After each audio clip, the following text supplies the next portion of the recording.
In the 60s, Stanford researchers put 4-year-olds in a room with a single marshmallow. They had a choice. They could eat it now, or if they waited 15 minutes, they got 2. Decades later, the kids who waited did better in school, maintained good health, handled stress better, and built vastly more successful lives. It became famous as the ultimate diagnostic test for delayed gratification. At 49 years old, I see people my age failing their version of the marshmallow test every single day. Except this time, it's in the form of a snooze button, late night scrolling, and the comfort of the couch. In this video, we are breaking down why delayed gratification is hard in the modern era, the neuroscience of why you choose comfort, and the systems that you can build today to pass the test. Chapter 1: The Modern War on Attention. It would be nice to think that maturity automatically brings discipline, but sadly, it does not. And it doesn't help that the modern era is actively built for instant gratification. We live in a society designed to make us soft, constantly throwing temptations at us to steal our focus. The toddlers who succeeded in the original Stanford experiment did not pass through sheer willpower. Willpower is a finite resource, and those kids knew it.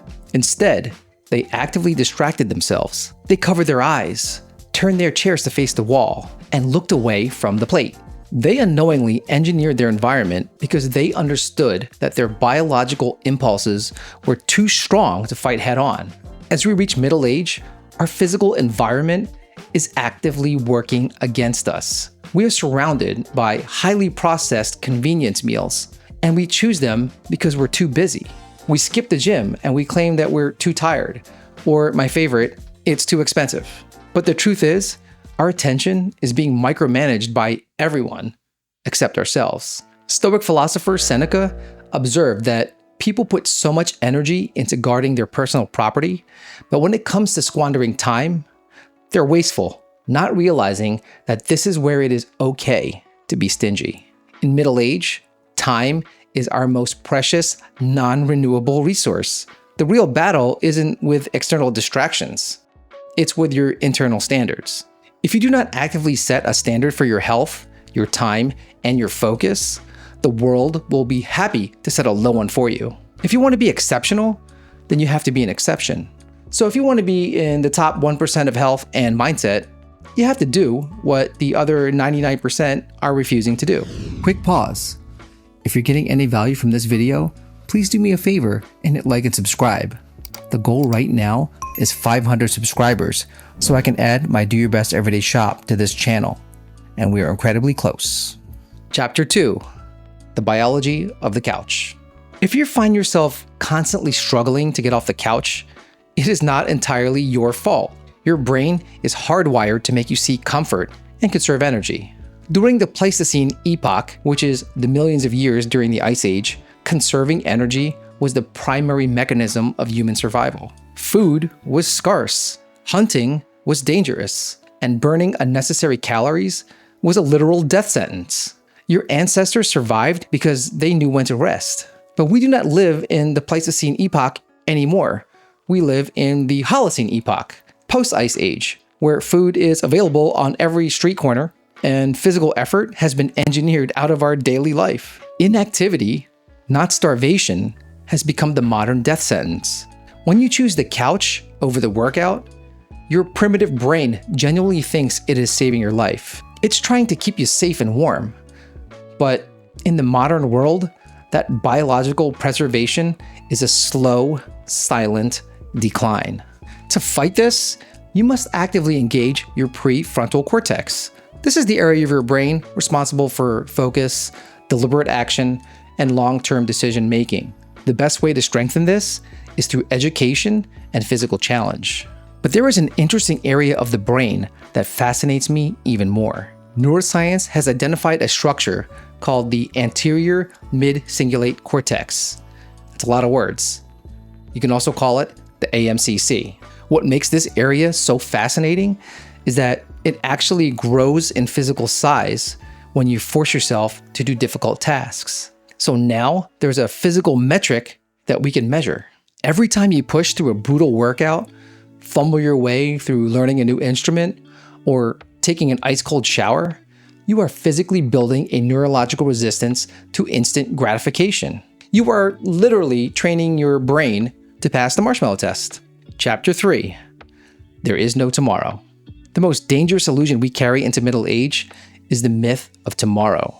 We tell ourselves, I will start my diet tomorrow. I will get serious about my training next week. I literally heard this last week. We use our weekends to escape our lives when we should be using that time to build the lives that we want. Tomorrow is like a high-interest credit card.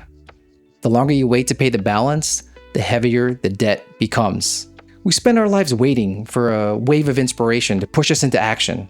We assume that high achievers wake up every single day, ready to face the friction of life. They do not. The reality is that people put more energy into avoiding work than actually doing it. I know this because I used to be exactly like this. And guess what? The cavalry never came. I had to take it into my own hands. No support system, no motivation. Just me facing myself. Discipline is the art of micromanaging yourself. You have to separate your physical actions from your emotional state. If you wait for everything to be perfect, you're going to be waiting for the rest of your life.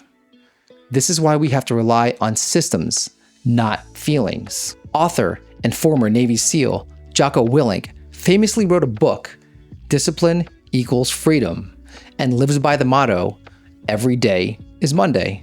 I schedule my time in advance, prepare my gear the night before, and complete my daily goals. When I was young, I loved it.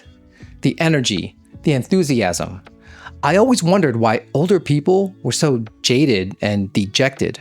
I swore to myself that I would never be like them until I got older and realized this is going to take some work. If you keep repeating excuses like you're too old or that you don't have time, you are literally throwing in the towel. If you don't make time for wellness, you will eventually be forced to make time for illness. Chapter 4. The real cost of Medicine 2.0. Our society is heavily reliant on Medicine 2.0, which is basically reactive sick care. It is the ultimate instant gratification trap. We believe that we can live however we want. And when our bodies break down, doctors will simply hand us a pill, perform some sort of joint replacement, and call it a day. But we need to understand the division of labor here. Doctors provide sick care. Personal trainers provide wellness care. So if you want to see your doctors less often, see your personal trainer more often. Let us look at the actual financial mathematics of aging. If you think buying Whole Foods, investing in gyms, or paying for coaching is too expensive, wait until you see the cost of metabolic disease and assisted living. Medical debt is a very real burden. Good health is an investment strategy. Consider the biological reality of what happens when we stop moving. Exercise science defines a condition called sarcopenia, which is the loss of muscle mass that occurs when we age. Atrophy can begin within just 2 to 3 weeks of inactivity. Now imagine years or even decades. It's no wonder why my hips are so jacked up. Even though I was working out for years and years and years, I was messing everything up. Even seasoned athletes need to check the ego. Just because you've been doing something for years doesn't mean it's right. When you lose physical muscle, simple tasks become a massive struggle. I've already seen people my age and even younger having trouble opening jars, walking down the stairs, or just getting up from the floor.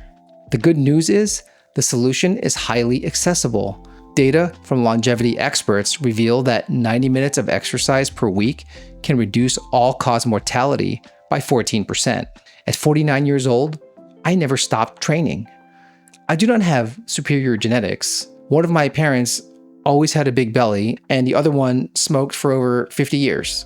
People only bring up good genetics when they do not want to put in the work. So now, you have a choice. Which one will you pick? Creating your best life is hard and requires daily discipline and a strong mindset. Check out the Do Your Best Everyday shop for inspirational apparel to inspire your journey. Everything from athletic shirts to water bottles and mugs. Free shipping on all US orders. The link is in the description. Chapter 5. Systems plus discipline. You do not pass the marshmallow test by hoping the temptations will disappear. It's not. In fact, it's going to get a lot worse. Thanks to technology and human advancement, AI is doing our thinking, and robots are doing our jobs. Passing the test is about building discipline through systems, not willpower. Discipline is the art of micromanaging yourself. The toddler who turned their chair away from the marshmallow is not using willpower. They engineered their environment to remove the friction.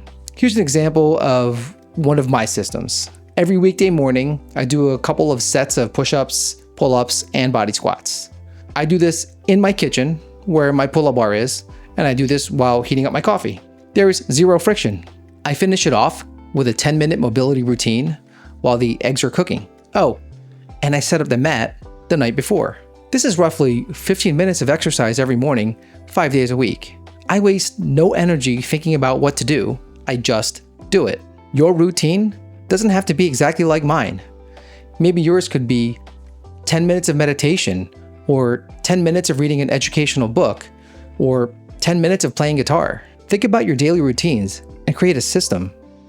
Put in the reps and create your best life. If you find value in this video, please hit like and subscribe. And before you go, please check out one of these other videos right here. This is Mike. Thanks for watching.